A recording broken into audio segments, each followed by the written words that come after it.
Lois, it's for you.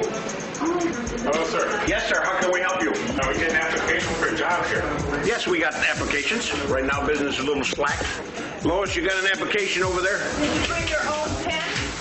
Fill out this application and let us know where you worked before and how long you worked on the job and put your phone number and everything, and then we'll see where you fit in.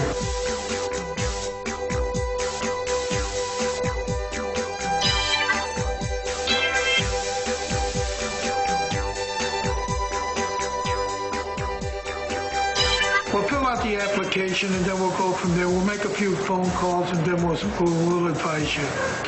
Sit down and fill it out. Be sure and have a number that we can reach you at. If you need something to write on, I can give you that too. All of these applications ask the same things. Where did you work and where did you go to school? Why so many? Well, I've been asking for applications all over. I figured there's lots of people starting out just like me. I'm trying to even out the odds. Yeah. Man, they're gonna take one look at the blank spaces under my job experience and toss this in the trash. All right. Look, this application is basically all they get to decide whether they want to see more of you, right? Right. I suppose lying is out. What? I'm serious. You have too much going on to make stuff up, and they do check into those things. We just have to take what you have and make it look gorgeous. An application presents an employer with a picture of who you are. It's a screening tool. In this program, we look at job applications, how employers use them, how to fill them out, and what to pay attention to when applying for jobs.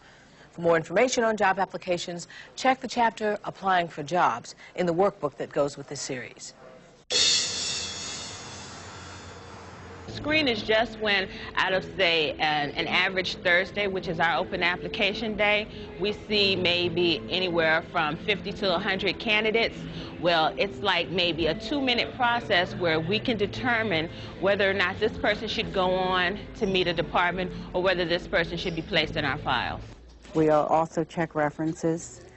We'll look at the application and try to pick up on a few of the jobs that they've had, things that they've done as far as their hobbies. We're looking for qualified people to progress with our operation, that's all.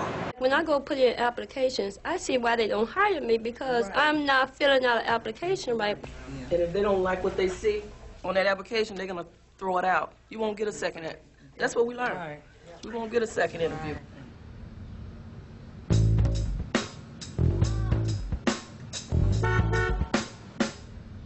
What can I do for you? I'm Lamar Burns.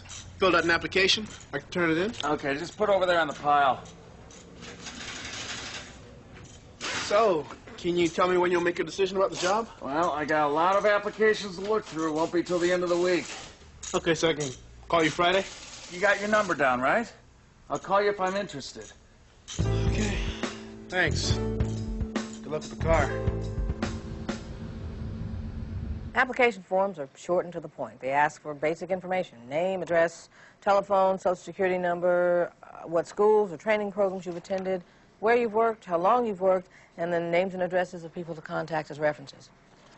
List all your recent employment, even if you think the job wasn't important or you were volunteering. Be neat and complete, so you stay in the in pile. Every application asks about my job experience. You know I haven't worked in forever, Donnell. Nobody's gonna want to hire me.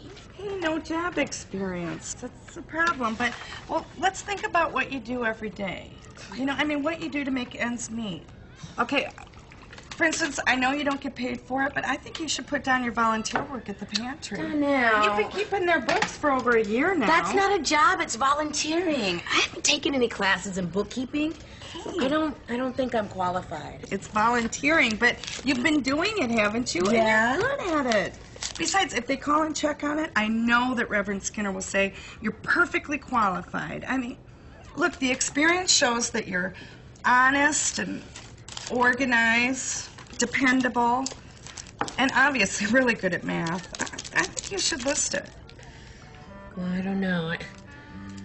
I don't have anything else to put down. You're right, Donnell. Reverend Skinner would say nice things about me.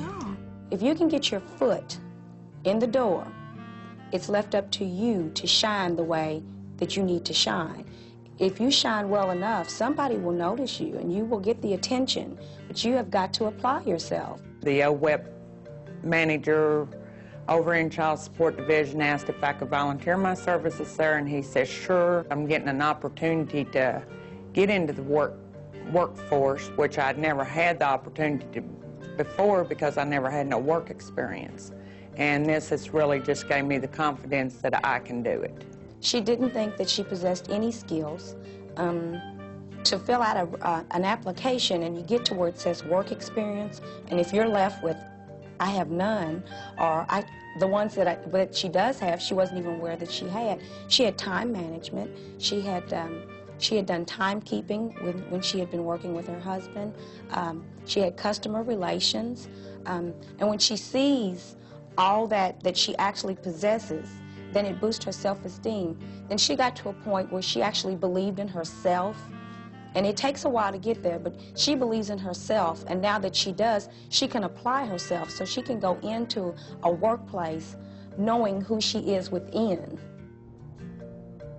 Hi, my name is Cheryl Preston, and I was calling about the ad in the paper about a part-time file clerk. The ad only mentioned this number. Can you tell me how I could apply for that position? Yes, An application, resume, and interview are all a part of the screening process. So is following instructions. When you see a want ad or posting for a job you want, keep track of the application procedure in your job notebook. Great, and do I just send this application back to you? Okay. Is there any way you can send me a copy of the job description? Great. Is there a deadline for the application to be returned? Some ads will say, apply in person at our offices. Others will give a phone number to call. And some will ask you to send in a cover letter and resume. Do what they say. Different companies have different procedures. We look for gaps in their employment. It tells us if this is a person that's job hopping, that's running from one job to another job, and that could be an indication that there could be many implications from that. I wasn't looking over the application when I go fill out the application. I'm rushing, trying to do it to give it to. I did not see that little fine print under there, and she pointed that out to us on some application. I might have missed it on a lot of applications I done filled out. The application is something which is handed to you by the company, which you fill out, and they might have specific questions that they want answered. Besides giving your educational and work background, they might have some short essay questions involved. And we also go over those, and we talk to the clients about ways to answer questions. For example, why do you want to work for this company? A lot of times the first thing they say is, I just want a job, or I need a job. They don't realize talking about the company maybe as being a stable company in that industry, or providing good customer service or some kind of reputation. We teach them how to answer those types of questions. And just simple rules like never leave anything blank on an application, know all your dates and addresses and phone numbers and your old supervisor's names. When they ask you what high school you go to and the location, I would put the high school and try to think of the address, but it's not that, it's Chicago, Illinois, you know? I put over 100 applications all over Chicago. I'm trying to find out why I'm not getting called. And I found out once I came here. The little sloppy, I mean, they don't want to look at that. The sloppy handwriting, misspelled words, you know. The application is very important, and I drilled about the application is your first interview. Nobody would ever tell you that, but it's your first interview. Your paper interview is your first one.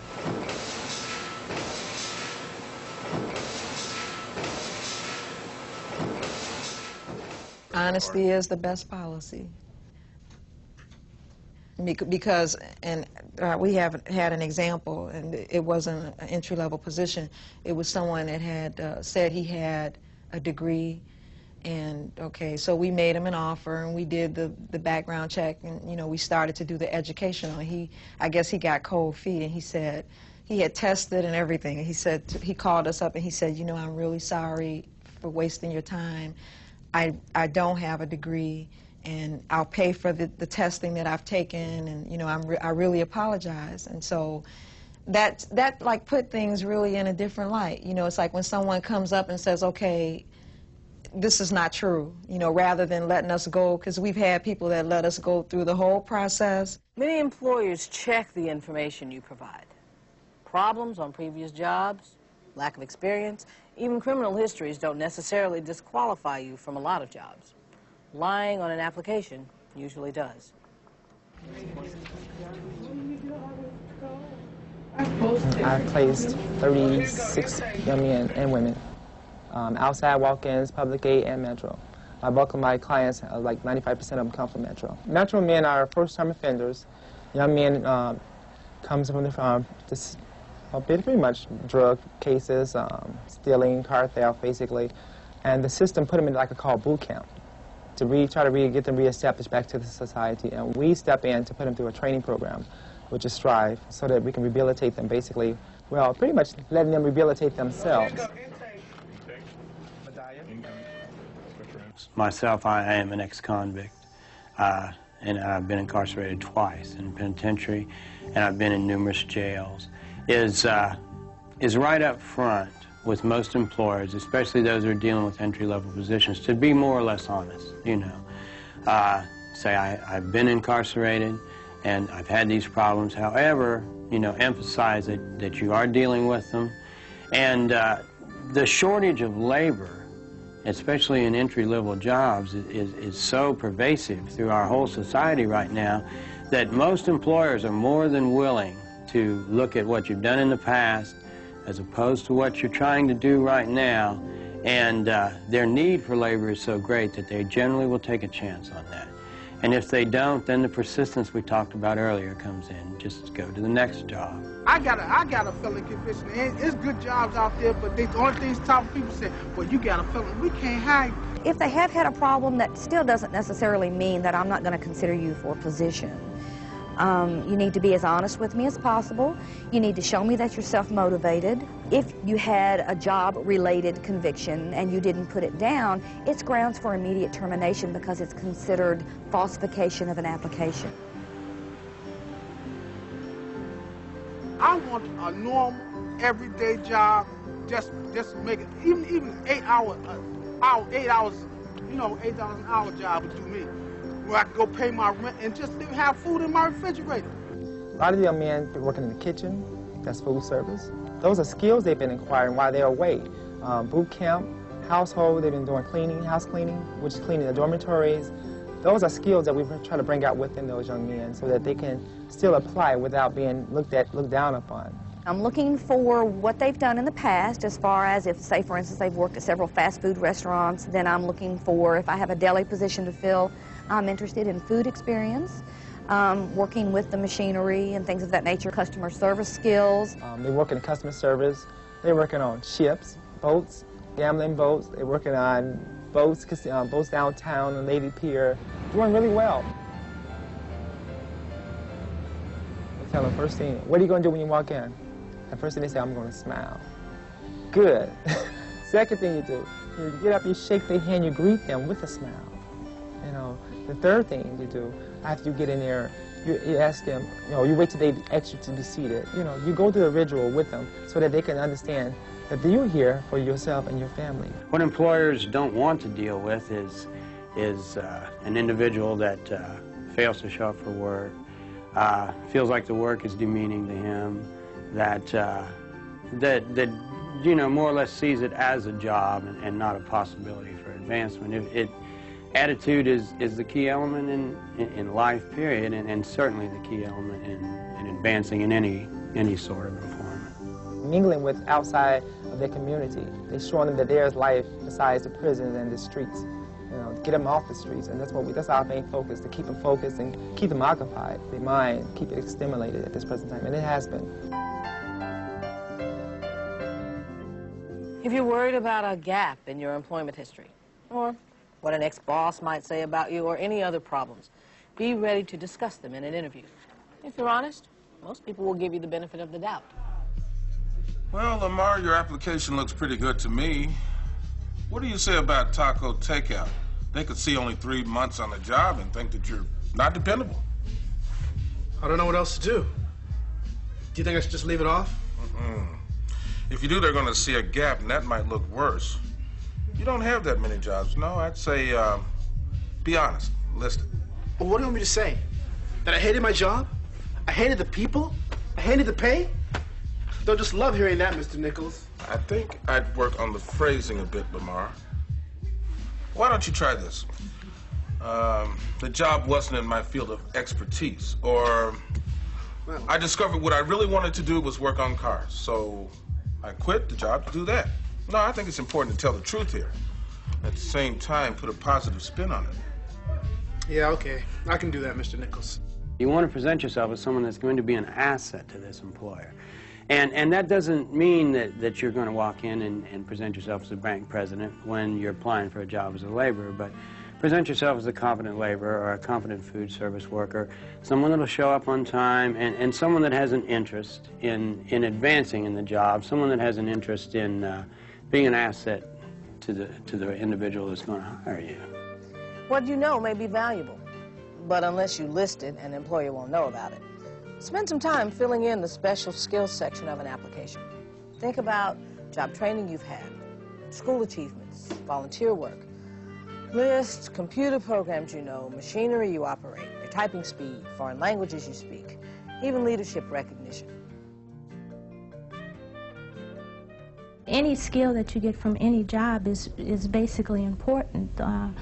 It might have been a task that you had, that you performed over those 4 months that we need here at Olson. And if you don't let us know all your job skills, you could get passed over to the next candidate who did take the time to give us that information. We look for the work experience, what kind of work they've done, the specific skills they've used in the job, and different tasks that they've done as well. I see where you're placing your pantry work on the application. Yeah. That's a good idea, Cheryl. Thanks, Aunt Loretta, but I still don't know what they want for extra skills. That I can raise a 9-year-old child, that I can mop floors and wipe noses? I think they may want to know about the other things that you can do, like use the computer, your work with the spreadsheets, and remember ordering groceries at the pantry. You can put that down. That should go there. We just have to think about what to call it. Maybe we should call Reverend Skinner. I should call him anyway. I need to ask him if he minds my using his name as a reference. That's a great idea. Now, I tell you what, let's take this application and redo it because it's a mess. Thanks, Aunt Loretta. I'm glad you're here. Have any references, maybe cut lawns, or, I mean, any kind of references, business, if you don't, personal, that could give us a reference that you are a willing to work person. When you go in to volunteer someplace, it gives you the work experience, and if the people like your work, then they'll do whatever they can to help you become a full-time employee. Brenda, hi, it's Donnell with Maximart. Good, how are you doing? Good. Well, listen, I was just calling because, well, I've decided to try for some sales rep jobs with a few of the cosmetic companies. Yes, including LaBelle. And, well, I was just wondering if you'd mind if I used you as a reference. Oh, great. Thank you so much. You'll also need personal references. Now, list people who know you well and can talk about how you work. Let them know about your job search ahead of time, and be sure they're comfortable taking calls from employers.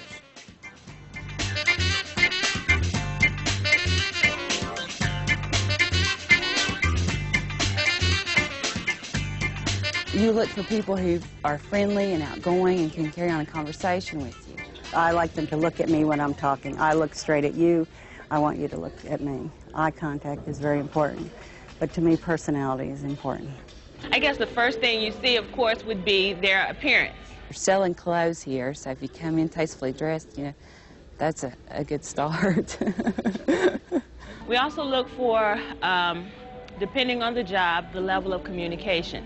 Obviously, if a person walked up to you and said, hi, my name is so-and-so, and struck up a conversation, you could tell whether or not this person would probably have qualifications of a guest service agent versus a person who walked up and just handed you a filled-out application. I'd like an application for the position in the accounting department. Oh, okay. Anyone you meet on your job search could be a potential boss or coworker, and their opinion of you will count. Can I have 2 of those, please? I'd like to keep a copy for myself. Sure. Thank you. You wouldn't by any chance have a job description? Always look your best. Be polite, be professional. Thank you very much. Don't I know you from someplace? Yeah, I've been in here before with my Aunt Loretta Ritchie. Do you have 2 applications so I can take one home?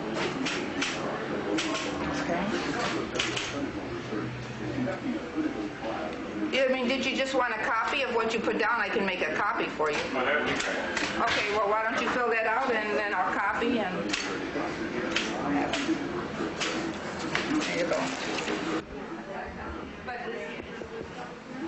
When you fill out an application, you may want to make a copy and keep it with you in your notebook to refer to when you're filling out other applications.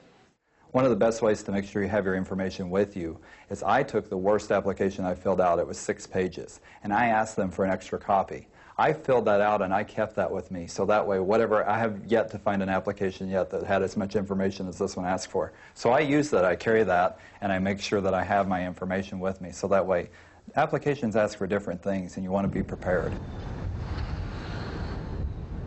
I filled in everything except vocational or trade training. I don't have either, so should I just leave that blank? No, just write not applicable or NA. They hate it when you leave these forms blank. Okay, NA.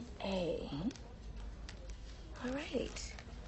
That's There it? you go. Yeah. Okay. Thank you, Cheryl. Thank you very much for your help. You're welcome. All right. Bye-bye. Bye.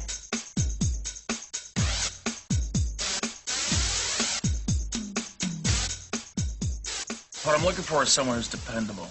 Remember Larry? He'd call in every Monday with the flu. Yeah. Well, this time, I'm going to be careful. I'm checking out everything on anybody we pick. Anyone with experience put in there. Here, can't even read this one. Toss it. Here's a guy. He's got experience, but he hasn't had a job in 6 years. You know, there's some story there. You know, what about this guy? He doesn't have any repair experience, but he took auto shop class at North High. Teacher seemed to like him. This letter here says he rebuilt a Dodge Dart. Who is it? Lamar Burns. You can even read this one. Oh, yeah, that kid with the tie. Gave me that wrench. Oh, I was an eager kid. Well, I'm willing to train anyone who's willing to learn. Put him in the imp pile.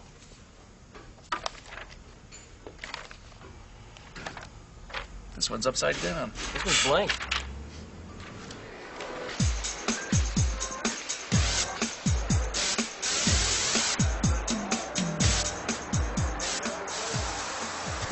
It's important to fill out every part of an application.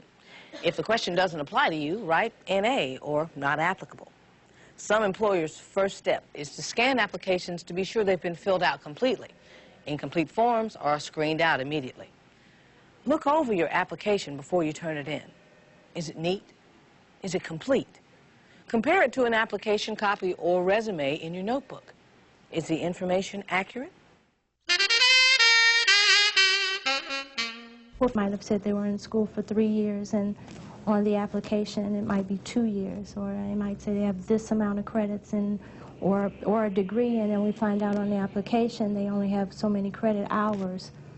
So it's misleading. You really don't know till you get the person in and can review all the information they give you. I would suggest they bring an updated copy of the resume to the job interview, even though they've mailed one in. Usually we find people bring it in and you see them with the application, filling out the application with their resume, and when they complete the application, they attach the updated resume to the application. An application is your first interview, and it's an employer's first chance to find out who you are. Don't make it their last. Present yourself in your best light. Look good. Be honest. What job you apply for is up to you. Be realistic about how your skills will be considered, but don't give up on finding a job you want to do. it ends up being a win-win situation, because here it is, that person that I picked through dozens of resumes, and they're still here 5 years later, and they've made about 5 different job changes, all positive. And it gives you a good feeling. Once they figure out they're here for themselves, they're not here for their family, because their family can't guide them through life. You know, they have to do it themselves. So once they get that understanding of it, then we can go on from there. And I do believe once they establish that within themselves, it can be accomplished. Truly it can. And we have a lot of success stories that come through here, and I'm proud, I'm thankful. But no, we definitely, would consider anybody that is willing to work. Do I check with you, or do I check with Ed, or? Well, you can check with me first, and then I usually, because they might be involved in a job, I can ask them if there's anything and that you're calling in to find out. We don't have a big turnover here. Anybody willing to work, we're willing to train. So.